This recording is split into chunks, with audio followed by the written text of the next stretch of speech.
And so the king said, "Here is your test."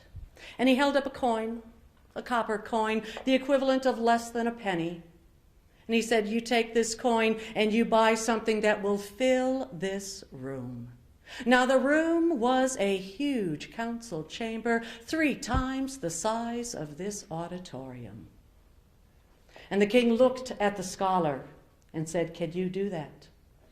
And the scholar said, "Yes." The king looked at the thief and said, "Can you do that?" And the thief said, "Yes." The king looked at the girl and said, "Can you do that?" And the girl stopped for a moment. And she looked at the king and the scholar and the thief and all those faces looking at her. And she swallowed and she said, "Yes. In fact, I can do it 3 times. And the king said, "Oh, really?" She said, "Yes." The king looked at the scholar and said, "Could you do it 3 times?"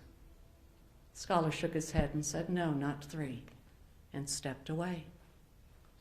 He looked at the thief and said, "Could you do it 3 times?"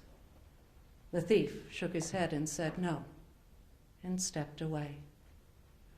The king looked at the girl and said, "I don't care if you do it once. I don't care if you do it twice. If you do not do it 3 times, it will be off with your head."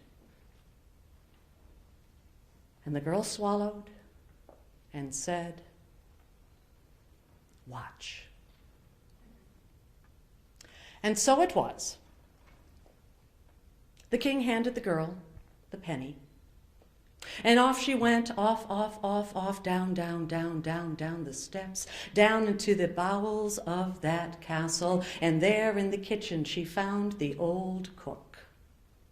And she handed the cook that coin and whispered. And the cook laughed. And the cook handed her a great goose. And the girl went back up. And into the council chamber, many people had gathered because they had all heard this girl's going to do this 3 times. What's in a coin? And if she doesn't, she'll lose her head. They all came to see. Perhaps she'd win. Perhaps she wouldn't. And the girl stepped forward carrying this great goose. And the king said, whoa, wait a minute. Because even in those once upon a time days, you could not buy a goose for a penny.